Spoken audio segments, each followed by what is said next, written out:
తరగకుండా తిరుగుబాటు జరుగుతుంది.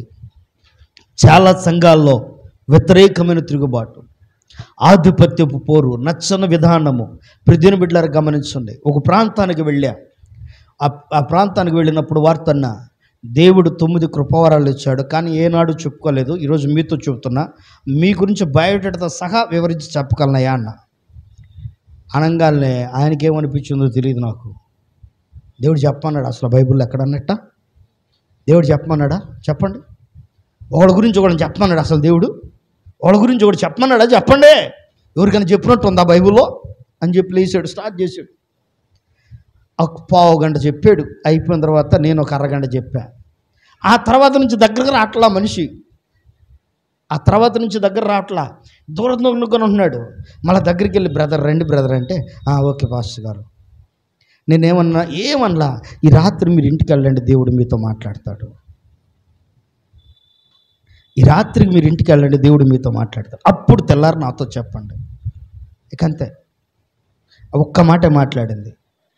ఇతరుల గురించి చెప్పొచ్చా అంటే, బైబిల్లో చాలామంది భక్తుల గురించి ప్రవచనాలు దేవుడు మాట్లాడిచ్చాడు కదా. వాటిలో ఒక భక్తుడి గురించి మీకు బాగా తెలిసిన భక్తుడు నాతాన్ అనే ఒక ప్రవక్త ఎవరి గురించి చెప్పాడు? ఆ వ్యక్తి గురించి చెప్తే మీరు చెబుతారని ఈ వ్యక్తి గురించి చెప్పా. మీరు తెలివిగలవాళ్ళు కదా, చెప్పండి అమ్మా. దావీదు గురించి చెప్పాడు. అయ్యా దావీదా, ఓ రాజా, నీ పరిస్థితి ఇదయ్యా అన్నాడు. నిశ్చయముగా అట్లాంటి వాడు మరణశిక్ష గురవును అని అన్నాడు. ఆ వ్యక్తి నువ్వేనయ్యా అన్నాడు. ఏంట్రా బాబు నా పరిస్థితి అని అర్థం చేసుకుని వెంటనే పశ్చాత్తాపడటం ప్రారంభించాడు. ఒకవేళ ఆ వ్యక్తికి చెప్పకపోతే దావీదు మార్పు చెందేవాడా? తన జీవితాన్ని సరి చేసుకునేవాడా? దేవుని సన్నిధిలో హృదయానుసారుడిగా మార్చబడేవాడా? నా ప్రియ దేవుని బిడ్డలారా గమనించండి. దేవుడు కొన్నిసార్లు హెచ్చరిక తెలియజేస్తున్నప్పుడు ఒకవేళ సావుకుడు నా గురించి ఎందుకంటే చెప్తున్నాడు అనుకోవద్దు. దేవుని వాక్యం ద్వారా ఎక్కువ శాతం దేవుడు వాక్యం ద్వారా మాట్లాడించినప్పుడు ఒకవేళ దేవుడు నీలో ఉన్న లోపాన్ని గురించి మాట్లాడుతున్నప్పుడు నిజమే కదా, నాలో ఈ తిరుగుబాటు స్వభావం ఉంది కదా, నాకు నచ్చినట్టుగా ఉండాలని నేను అనుకుంటున్నాను కదా, తప్పు. దేవా నీకు నచ్చిందేదో అది మాత్రమే మా సంఘంలో జరగాలయ్యా అని ప్రార్థన చేయి. నీకు నచ్చినట్టుగా నా సంఘంలో జరగాలయ్యా, నిన్ను మహిమపరిచేదిగా నా సంఘంలో జరగాలయ్యా అని ప్రార్థన చేయి. అంతే. నాకు నచ్చినట్టుగా నా సంఘంలో జరగాలని ఎప్పుడు అనుకో. మాకు నీ ఇంట్లోనే జరగదు నీకు నచ్చినట్టుగా, నీ ఇంట్లోనే ఉండదు, మరి సంఘంలో ఎలా జరిగిద్ది చెప్పండి? మన ఇంట్లో మనకు జరిగిద్దా మనకు నచ్చినట్టుగా? అన్ని వేళలా ఉండిద్దా? ఉండదే. అలాంటప్పుడు సంఘమును ఎలా మనం చెప్పగలం? కనుక దయచేసి దేవుని సంఘం విషయంలో దేవుడు బాధపడతా ఉన్నాడు, తిరుగుబాటు నుంచి. దేవుని జనాంగమా, తిరుగుబాటు తత్వం. అదే అంటున్నాడు, దాసత్వ గృహంలో గృహ దేవతలు ఉన్నాయి. అంటే ఏముంది అక్కడ? ఒక గది. ఏ గది? గృహ దేవతతో నింపబడిన గది. రెండవది చదవండి పరిశుద్ధ లేఖన గ్రంథంలో, న్యాయాధిపతుల గ్రంథం 16వ అధ్యాయం 22వ వచనం. న్యాయాధిపతుల గ్రంథం 16వ అధ్యాయం 22వ వచనం.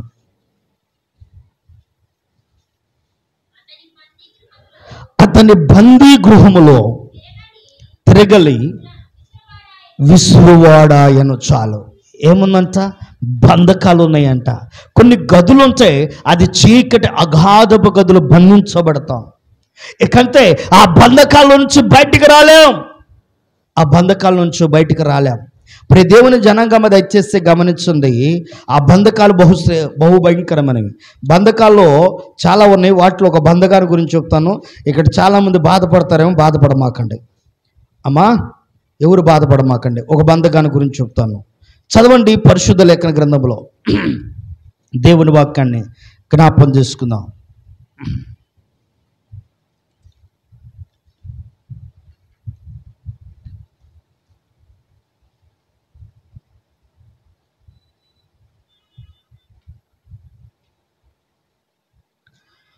ప్రసంగి గ్రంథము 7వ అధ్యాయం 26వ వచనం.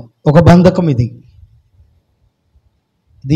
2 విధాలుగా ఉపయోగపడుతున్న బంధకం. మరణము కంటే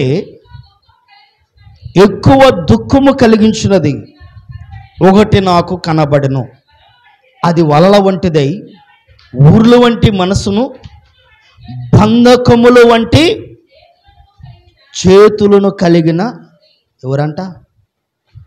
చెప్పొద్దులే, మీరు చెప్పరు. ఎవరమ్మా? ఓ స్త్రీ రేపురా కాదు, అర్థమైందా?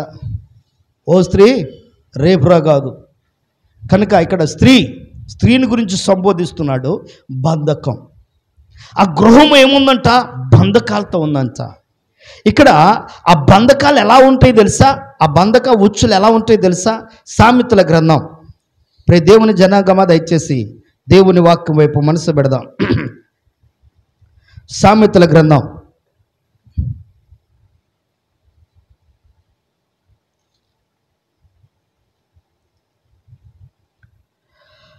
7వ అధ్యాయం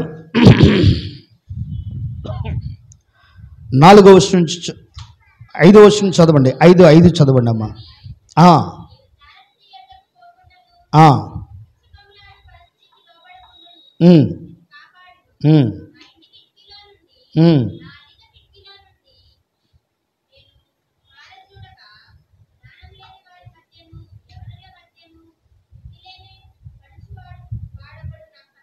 చాలు. ఏమవుతుందంట? జార స్త్రీ, బంధకం. ప్రియ దేవుని బిడ్డలారా, బాగా గుర్తుపెట్టుకోండి, ఎప్పుడైనా కూడా గుర్తుపెట్టుకోండి. మీతో అనేక మరలు చెబుతున్నా, పాపము అనేది ఎప్పుడు ప్రవేశిస్తుంది? ఫస్ట్ పాపం రావడానికి మొట్టమొదటి కారణం ఏంటి? కోరిక ఏం చేస్తుంది? పొరపాటు చేయించిద్ది. పొరపాటు ఏం చేసిద్ది? తొందరపాటు చేసిద్ది. తొందరపాటు ఏం చేసిద్ది? అలవాటు చేసిద్ది. అలవాటు ఏం చేసిద్ది? పాపం చేసిద్ది. పాపం ఏమైద్ది? వ్యసనం అయ్యిద్ది. పాపం ఏమైద్ది? వ్యసనం అయ్యిద్ది. ఏకంతే. అర్థమైందా? బంధకం అంటే వ్యసనం. అర్థమైందా? ఈరోజు వ్యసనం అంటే అర్థం ఏంటి? అనేక మార్లు మీతో పంచుకున్నా. వ్యసనము అంటే అర్థం విడిచిపెట్టలేనటువంటి అలవాటు. వ్యసనం అంటే ఏంటమ్మా? విడిచిపెట్టలేనటువంటి అలవాటు. సాయంత్రము 6 అయితే టీవీలో సీరియల్ చూడాలి. ఏ సీరియల్ చూసినా చూడకపోయినా బాధ లేదు, అదొక్కటి చూస్తే చాలు. ఇక టైం అంతా నాకు అవసరం లేదు, అదొక్కటే. ఇప్పుడు ఏంటిది? వ్యసనం. గమనించండి, విడిచిపెట్టలేనటువంటి అలవాటు. ఒకవేళ కరెంటు పోయిందనుకో, కర్మ కొద్దీ సెల్ ఫోన్లో పెట్టుకోవడమే. ముందే చూడాలి, సంతృప్తిగా, మనసుకు సంతృప్తి అనిపించాలి. అది వ్యసనం. ఇప్పుడు దేవుని జనాంగం అది దయచేసి గమనించండి. ఇక్కడ దేవుని వాక్యం సెలవిస్తుంది బంధకం, బందీ గృహం. అక్కడ బంధకాలు ఉంటాయి. ఈ రోజున ప్రభువు వ్యసనం అనే బంధకాల నుంచి నేను బయటికి తీసుకొచ్చాడు. ఒక్కొక్కరికి ఒక్కొక్క బంధకాలు ఉన్నాయి. ఒక్కొక్కరికి ఒక బంధింపబడిన అలవాట్లు ఉన్నారు. ఒక్కొక్క బంధకాలతో నింపబడిన అలవాట్లు ఉన్నారు. కులమనే బంధకంలో చాలామంది చచ్చిపోతున్నారు. క్రైస్తవులకి బాగా గుర్తుపెట్టుకోండి, ఇక్కడ క్రైస్తవులు అని ఉంటే వారికి ఏమి లేదో తెలుసా? క్రైస్తవుడు అంటే అర్థం ఏంటి తెలుసా? కులము లేనివాడు అని అర్థం. తెలుసా మీకు ఆ మాట? క్రైస్తవులు అంటే అర్థం ఏంటి తెలుసా? కులము లేనివారు అని అర్థం. ఏమోనండి, మాకు ఆ రాజ్యాంగంలో ఎక్కడ తెలియదండి అంటారా? అంబేద్కర్ గారు రాజ్యాంగంలో రాసేటప్పుడు క్రైస్తవులకు కూడా ఏం కావాలని రాశాడు తెలుసా? ఏం కావాలని రాశాడు తెలుసా? రిజర్వేషన్ కావాలని పెడితే ప్రియులు ఎవరో కేరళియన్స్ బ్రాహ్మణ్స్ గారు వాళ్ళు ఏం చేశారు తెలుసా? మేము క్రైస్తవులు, మాకు కులం లేదు, రిజర్వేషన్ మాకు అవసరం లేదు, మా దేవుడు ధనవంతుడు, మేము ధనవంతులంగానే ఉంటాం, మమ్మల్ని అలాగే ఉంచు, క్రైస్తవులకు రిజర్వేషన్ అంటే మాత్రం రాజ్యాంగంలో పెట్టొద్దు, ఇంకా ఏదైనా పెట్టుకో అని చెప్పారు. దెబ్బగా పదాన్ని ఎత్తేసాడు. క్రైస్తవులకు రిజర్వేషన్ తీసి పడేశాడు. క్రైస్తవులకు కులం లేదని రాసి పడేశాడు. మీరు ఏ కులంలో నుంచైనా వచ్చినా క్రైస్తవులు అని రాస్తారు, కానీ పలానా కులం అని రాయరు దాని వెనకమాల. అర్థమైందా? ఏ కులంలో నుంచి నువ్వు మారినా క్రైస్తవుడు అంతే. క్రైస్తవుడే. మాదిగోడు కావచ్చు, మాలోడు కావచ్చు, రెడ్డి కావచ్చు, కమ్మ కావచ్చు, కాపు కావచ్చు, సాగలు కావచ్చు, బలిసి కావచ్చు, ఎనీవన్, ఏ కులమైనా కావచ్చు, క్రైస్తవుడు అంటే క్రైస్తవుడే. వెనకమాల ట్యాగ్ తొడగడానికి లేదు. ఈ మధ్యన చాలామంది ట్యాగులు దొడుక్కుని స్పీకర్లు అవుతున్నారు. ట్యాగులు దొడుకుని స్పీకర్లు అవుతున్నారు. ఎందుకంటే ట్యాగ్ దొడకపోతే గుర్తింపు ఉండదుగా, పలానా కాస్ట్ల నుంచి బయటకు వచ్చారని. అర్థమైందండి? కనుక క్రైస్తవుడు అన్న పదానికి అర్థం ఏంటంటే కులం లేనివాడు అని అర్థం. ఈరోజు మనకేముంది చెప్పాలా? కుల సంఘం ఏందో అర్థం కాదు. ఇది ఏ సంఘం? ఏ సంఘం చెప్పాలా? కుల సంఘం. దేవుని వాక్యము వెలుగులోకి మీకు వస్తే మీకు అర్థమవుతుందండి. లేఖనాన్ని ధ్యానిస్తున్నప్పుడు అనేకమైన చరిత్ర సంబంధమైన విషయాల వైపు మనసు పెడుతున్నప్పుడు తెలుస్తే చాలా విషయాలు. బైబిల్ సెలవిస్తున్న మాట ఇక్కడ ప్రియ దేవుని జనాంగం దయచేసి గమనించండి. బందీ గృహం నుంచి మనం విడిపించబడే అనుభవం, మరల దాస్యం అనే కాడి క్రిందకు నువ్వు వెళ్ళకూడదని దేవుడు సెలవిస్తున్నాడు. ఆ బంధకాల నుంచి నువ్వు విడిపించబడాలి. కులమనే బంధకం నుంచి, మతమనే బంధకం నుంచి, వర్గమనే బంధకం నుంచి, ప్రాంతమనే బంధకం నుంచి, నావాడు తనవాడనే బంధకాల నుంచి నువ్వు విడిపించబడాలా. విడిపించబడితే శ్రేష్టమైన భక్తి నువ్వు చేయగలవు, ప్రశాంతంగా దేవుని ఆరాధించగలవు. ఆరాధించలేదనుకో, చాలామంది మందిరానికి వచ్చేటప్పుడు కొంతమందిని ఎన్నిక చేసుకుంటారు. వాళ్ళ సీట్లు రిజర్వేషన్ చేసుకుంటారు, ప్లేస్లు మందిరంలో కూడా. వాళ్ళు పక్కన వాళ్ళే కూర్చోవాలి. వాళ్ళు రాకపోతే అక్క మా అక్క ఇచ్చింది నువ్వు పక్కకి వెళ్ళరాదు, మా అక్క ఇచ్చింది నువ్వు పక్క కూర్చో, ఇదేదో మరి రిజర్వేషన్ సీట్ లాగా. మా అన్నయ్య వస్తాడు నువ్వు పక్కకి వెళ్ళు. ఈ మావుల కోసమే. దయచేసి గమనించండి. పరిశుద్ధుడైన దేవుని సన్నిధిలో నిన్ను నువ్వు దేవునికి అంకితం చేసుకుంటే ఎంతమందిలో ఉన్న ప్రభుని మనసారా ఆరాధించగలవు. ఆమేన్. ఆ భాగ్యం సంపాదించాలి. దాస్యమనే కాడి క్రిందకు నువ్వు వెళ్ళకూడదు. కానీ గమనించిన మరొక విషయానికి జ్ఞాపకం తీసుకుందాం. ఎస్తేరు గ్రంథం 4వ అధ్యాయం 11వ వచనం ఒకసారి చదవండి. ఎస్తేరు గ్రంథం 4వ అధ్యాయం 11వ వచనం.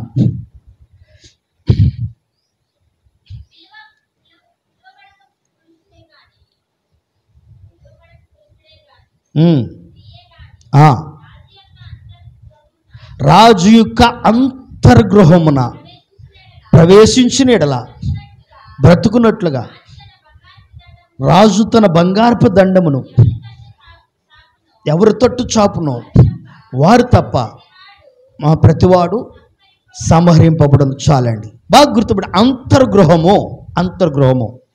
ప్రతి మనిషిలో చాలామంది తాగినప్పుడు మాత్రం ఇద్దరు ఉండరు అంటారు. అయ్యా ఆడలు ఇద్దరు ఉన్నారులయ్యా ఏమనుకోమాక అంటారు. మా వింటున్నారా? వారిలో ఇద్దరు ఉండారులే ఏమనుకోవద్దు అంటారు. నేనంటాను ఇద్దరు కాదు, ముగ్గురు ఉన్నారంట. తాగినప్పుడు ఎంతమంది ఉంటారు? ముగ్గురు ఉంటారు. ఆల్రెడీ బ్రతుకున్న మనం తాగినప్పుడు ఇద్దరు ఉంటారు. బాహ్య పురుషుడు, అంతరంగము, బాహ్యము ఇద్దరు ఉంటారు. తాగితే మూడోవాడు వస్తాడు, అందుకని 3 తెప్పలు పెడుతుంటాడు. అర్థమైందా? ఎందుకు మూడోవాడు వస్తాడు 3 తెప్పలు ఎందుకు పెడతాడంటే తాగినప్పుడు అంటే కడుపులో మంట పుట్టుకొచ్చిందంట. బైబిల్ రాయబడిన మాట, కడుపులో మంట పుట్టుకొచ్చిందంట. ఈ మంటకంట పిచ్చి మాటలు మాట్లాడతారంట. ఇక ఏం మాట్లాడతారు వాళ్ళకి అర్థం కాకుండా మాట్లాడతారంటే వాటిని పిచ్చి మాటలని జనాలు డిక్లేర్ చేస్తారు. బైబిల్లో రాయబడిన మాటలు అవి. కానీ గమనించండి, ఇక్కడ దేవుడు సెలవిస్తున్నమాట అంతర్గృహం అంటే గృహంలో ఇంకో పార్ట్ ఏముందంటే అక్కడ దాసత్వం అనే గృహంలో అంతరంగం ఉంది. అంతరంగం. ప్రతి దేవుని బిడ్డలారా దయచేసి గమనించండి. బాహ్యము చూడటానికి బాగానే ఉండిద్ది, అంతరంగమే బహు దారుణంగా ఉండిద్ది. మేడి పండు చూడు మేలమయుండు, పొట్ట విప్పు చూడు పురుగులుండు, విశ్వతాభిరామ వినురవేమ. అర్థమైందా? ఏమంటున్నాడు? మేడి పండు ఎలా ఉండిద్దంట? మేలమై ఉండిద్దంట, కానీ పొట్ట విప్పితే పురుగులు కనబడతాయంట.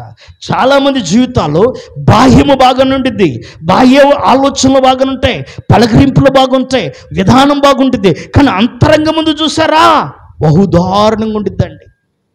అంతరంగంలో మానవుడంట ఏముంచుకుంటాడంట? అంతరంగంలో బైబిల్ సెలవిస్తుంది తెలుసా? అంతరంగంలో ఏమి దాచుకుని ఉంటాడు అని బైబిల్ సెలవిస్తుందంటే, ఒకసారి పరిశుద్ధ లేఖన గ్రంథం నుంచి దేవుని వాక్యాన్ని జ్ఞాపకం చేసుకుందాం. ప్రియ దేవుని జనాంగమా చదవండి. సామెతల గ్రంథము 10వ అధ్యాయము 18వ వచనం. సామెతల గ్రంథం 10వ అధ్యాయం 18వ వచనం.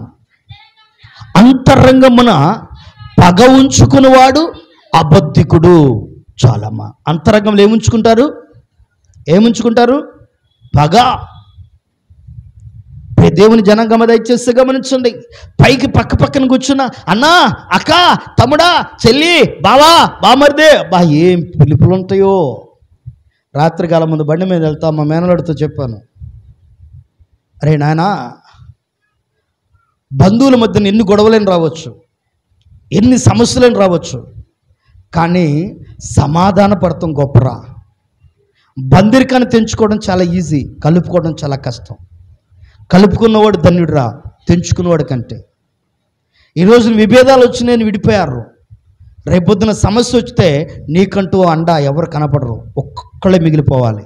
అదే ఆ విభేదాలు, నా వాళ్ళే కన్నా నందే, నా అక్కక, నా తమ్ముడేగా, నా చెల్లేగా, నా భార్యగా, నా భర్తగా, నా బిడ్డలేగా అన్న ఒక ఆలోచన నీలోకి వస్తే బంధం కలిసిద్ది. బంధం గట్టిపడితే ఆశీర్వాదం ఉంటుంది.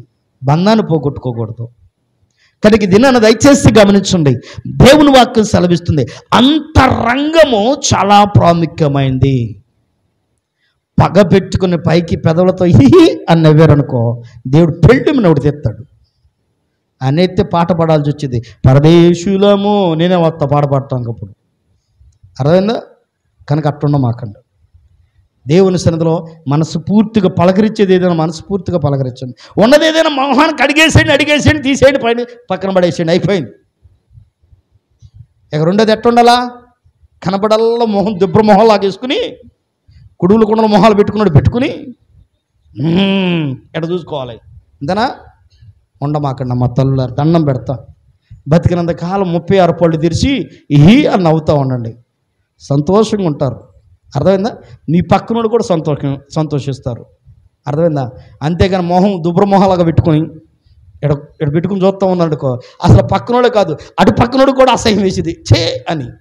ఒక్కోసారి భర్తకు కూడా అసహ్యం వేసేది, నా భార్యేనా అని. భార్యకు కూడా పుట్టుకొచ్చేది, మా ఆయనేనా అని. కనుక వాళ్ళకి సందేహాలు పుట్టించే మొహాలు పెట్టుకోమాకండి. తల్లులారా, తండ్రులారా, అన్నలారా, తమ్ముళ్ళారా, దయచేసి చెబుతున్నాం, బాగా అర్థం చేసుకోండి. కనుక అంతరంగం, దాస్యం అనే కాడి క్రింద మళ్ళీ చిక్కుపోవద్దు. ఈ అంతరంగంలో పగబెట్టుకుని, ఈ అంతరంగంలో దేశాన్ని పెట్టుకుని మరలా దాస్యం అనే కాడి క్రిందకి వెళ్ళిపోమాకో. వెళ్ళుట దేవుని చిత్తము కాదో, వెళ్ళకూడదని ప్రభుని అక్కడి నుంచి తీసుకొస్తే మరలా లోపల పగబెట్టుకొని, ప్రార్థనకు రానప్పుడు, ప్రభుని నమ్ముకున్నప్పుడు, బాప్తీసం తీసుకున్నప్పుడు బ్రతికావో బ్రతుకో, అయిపోయింది. మరలా ప్రార్థనకు వచ్చి బాప్తీసం తీసుకున్న ప్రభుని నమ్ముకుని మందిరానికి వస్తున్నావు, మరలా పక్కన పెట్టుకుంటే కుక్కకి నీకు సమానం ఏముంది? తేడా ఏముంది? సమానం ఏముందంట? తేడా ఏముంది? కుక్క అంటే ఏం చేసిందంట చెప్పాలా? కుక్క ఏం చేసిందంట? ఒకసారి పోల్చుకోండి.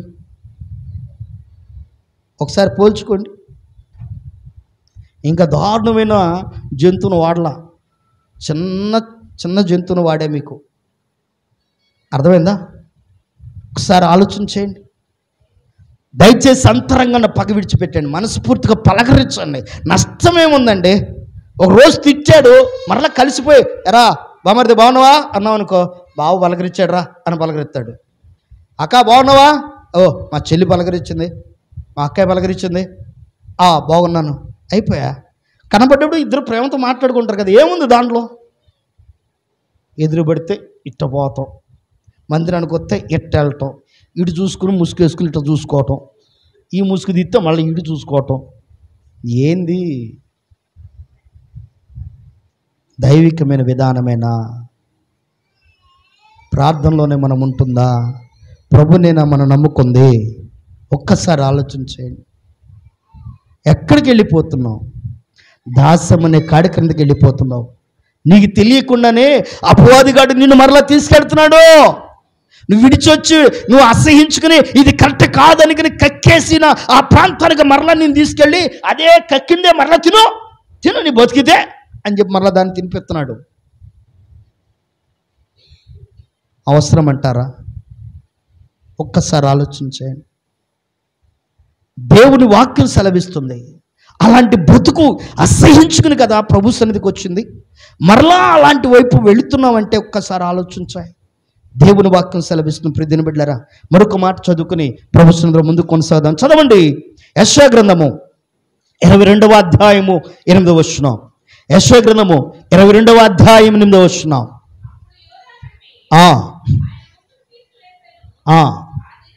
ఆ దినమున నువ్వు అరణ్య గృహమునందున్న ఆయుధములను కనిపెట్టేటివి. బాగా గుర్తుపెట్టుకుందామండి.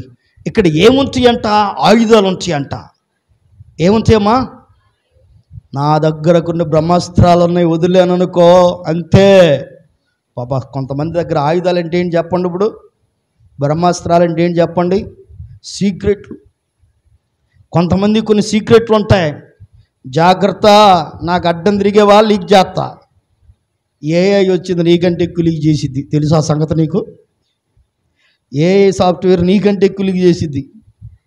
అసలు నువ్వు ఎవరితో తిరగకుండానే తిరిగినట్టు చేసిద్ది. అది ఎవరి దగ్గర వెళ్ళకుండానే వెళ్ళినట్టు చేసిద్ది. ఏఐ సాఫ్ట్వేర్లో ఇద్దరు బొమ్మలు పెట్టేసి టచ్ కొట్టేసి అక్కడ కొన్ని పదాలు ఉంటాయి, పనికిమాల పదాలు, అవి చెప్పనులే. ఆ పదానికి టైప్ చేసి కొడితే చాలు, ఇక వాళ్ళిద్దరి జీవితం ఇక అయిపోయినట్టే. మరి నీ దగ్గర ఏముంటాయి సీక్రెట్లు చెప్పు?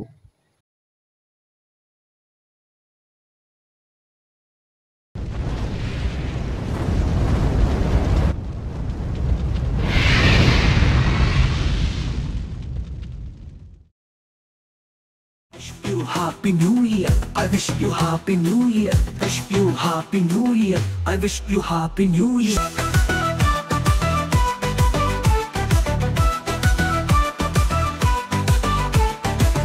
శ్రీ యేసు గీతాలతో హల్లెలూయా స్తోత్రాలతో సాగిపోయేదము నూతన వత్సరములో. శ్రీ యేసు గీతాలతో హల్లెలూయా స్తోత్రాలతో సాగిపోయేదము నూతన వత్సరములో.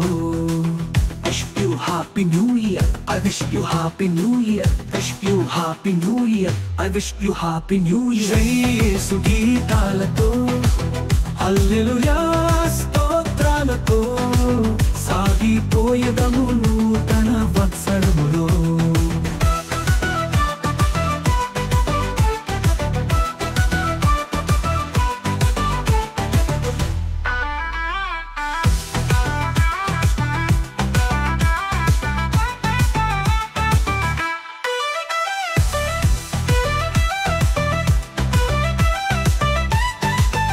పాపమును విడిచి లోకాశలను జయించి విజయ గీతాలతో ప్రభు యేసుని ఆరాధింప. పాపమును విడిచి లోకాశలను జయించి విజయ గీతాలతో ప్రభు యేసుని ఆరాధింప. ద్వేషమును వదిలి క్రోధము మరిచి సాగిపోయేదము నూతన వత్సరములో. Wish you Happy New Year, I wish you Happy New Year, wish you Happy New Year, I wish you Happy New Year. Shri యేసు గీతాలతో హల్లెలూయా స్తోత్రాలతో సాగిపోయేదము నూతన వత్సరములో.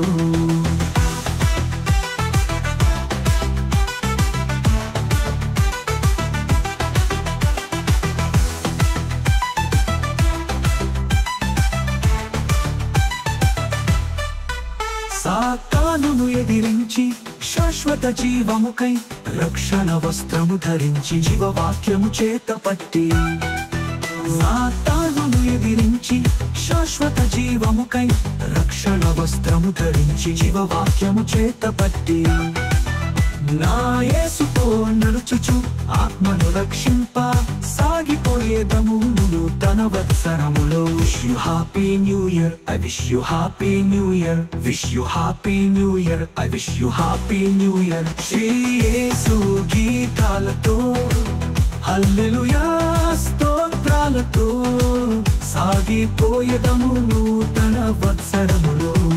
శ్రీ యేసు గీతాలతో హల్లెలూయా స్తోత్రాలతో సాగిపోయేదము నూతన వత్సరములో.